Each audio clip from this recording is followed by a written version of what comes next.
What is going on, my fine people? Final Line 1721 checking back in.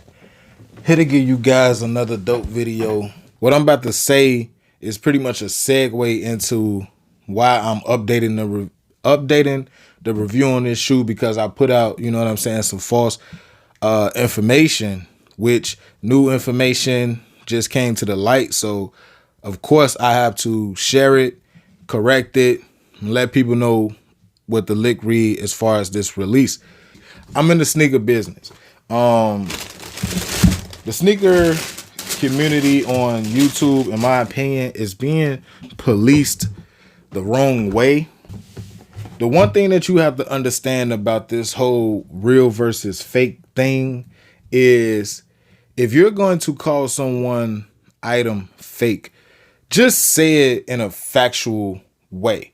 Like, do not say that someone's shoe is fake because, you know, it has flaws, multiple flaws, or anything of that nature. Because the one thing about it, when you're trying to convince someone that someone has a fake shoe or not, the one thing that you have to understand is your one shoe cannot determine what is real or fake.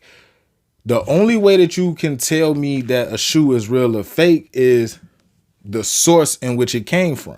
And if you can't provide the source in which your information is coming from, then you cannot make a claim calling someone's shoe fake. Nike makes about 250,000 to 500,000 shoes per release. So, for instance, if you get one shoe, right, and your shoe is clean, crispy, no glue, stitching, everything is in play, the Jumpman is lined up perfectly, everything is perfect on your shoe, that does not mean that out of the 500,000 pairs that were made, the 499,909 is going to look like yours. So, and even if you have a friend and another friend, or you watch multiple videos or whatever, we're still talking about maybe 10 to 20 shoes to your eye that you can determine what these shoes are supposed to look like and what you have. But you don't necessarily have the horror stories of people that's not on YouTube, or people that's voices don't carry on YouTube or Instagram and Twitter, who personally just buy your shoe from Nike.com and then they have to send it back because they shoe is fucked up. Where sometime your holes behind this little waffle lace right here is not even punched out. You got to punch the leather still through the shoe, or sometimes your thread is all jacked up or something like that. We don't see those stories. And especially if you're a guy who only touches one shoe a release, how can you tell me what another shoe is supposed to be, or what it can be, or what it can't be? You can't tell me that. If you guys are going to police something, just police it with facts, and don't be, you know, quick to say something that's fake just based off of the person who is showing the shoe. For example, if Jock Slade, Mr. Foma Simpson, the guy from Wear Testers, Seth Fowler, if they show a shoe on YouTube, if it's not gifted from Nike, and they just pick it up, show an early review, and they show a shoe that has holes not punched out, thread all messed up, or everything of that nature, nobody goes in their comment section and say that the shoe is fake. But if I show a shoe that has a flaw, or Unbreakable Kicks, or Damn D, or Tony D, then we are subjected to the comment section of, oh, them fake, or them UAs, or something like that. No, fam, shoes be fucked up. We're talking about shoes that's made for what, less than $1. You honestly think that out of 1 million pair of Concords that each one are the same? So that's what I'm saying, man. As far as like this whole sneaker community that's on YouTube, it's like if you're gonna police it, just police it right. Now, I have a few retailers that I'm extra good with. And so the first one that I picked these shoes up from, his stock all came in just like this. I made a claim stating that if your box had a QR code on it, that the shoe was fake. I have to go back on my claim, and I, have to retract my statements about determining if you have a real or fake pair based off of that QR code. This rollout for this QR code is going to be very sporadic. The little video that I got going on is pretty much showing you guys that both of these pairs came from the same retailer. Both pairs, everything came from Nike. It was no switching. It was no mixing of pairs. So I showed the boxes as far as like, here go to size 9. Here go to size 9 in the stock room in the bay. Size 11 the same way. As you can see, some 11s came in the box without the QR code. Some 11 came in the box with the QR code. So some of your pairs are gonna come from some retailers, and they're gonna be plain Jane boxes, and some are gonna have the QR code as such. So, like I said, what we're gonna do now is we're gonna pretty much go over why these joints are different. The QR code right here, when you scan it, it just takes you to the Nike Sneakers app.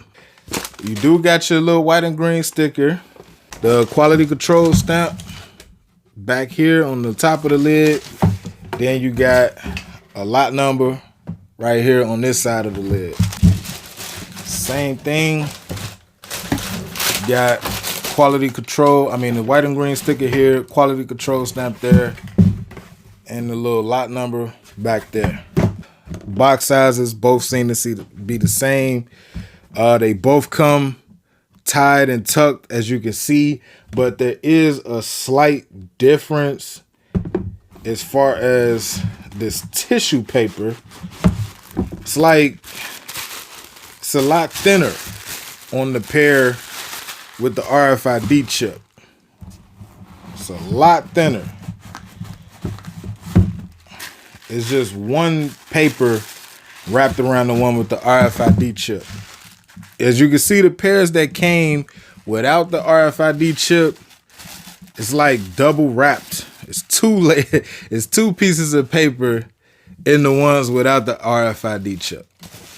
So that's like pretty much the only thing that is saying that is made different. It doesn't have a QR code in the inside of the shoe, which is surprising because you would think that the QR code would be inside of the tag like it is on the box.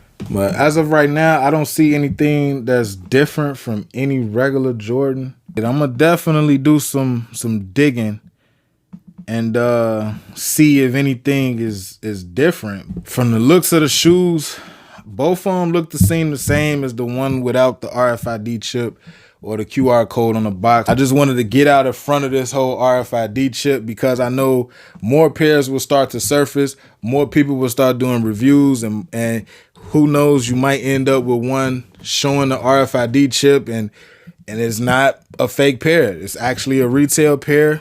Some come with it, some don't. And if you haven't checked out my review, here's one now. Fuck it. Like, you ain't even got to go back to that video. Just look at this one. You can know what you're getting into. If you want to pick them up early, fineline1721.com. Please be sure to follow on Instagram, follow on Twitter. Both handles are the same, fineline1721.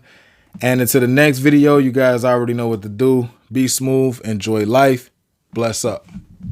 All right, now, as you guys can see, man, I just bust open this whole shoe.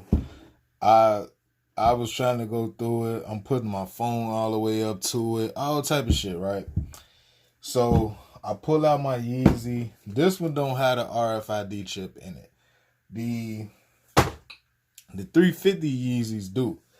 But when I was just about to call it a wrap, because honestly, I was about to go to Home Depot and buy a saw or some shit. I was about to sew the whole goddamn shoe in half. But then I stopped and I looked at the tag and I'm like, you know what? What is this little dot?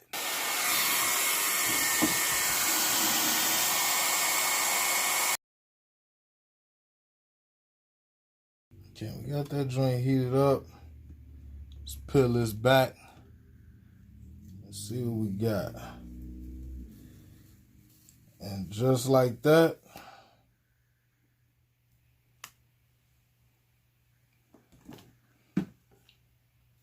your boy Fine Line 1721, man. Come through with the information. So this right here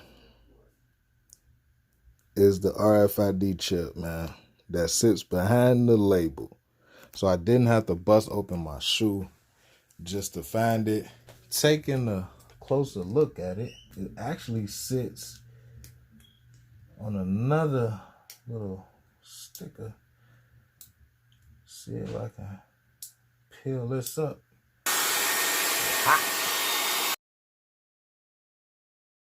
And just like that, we gone.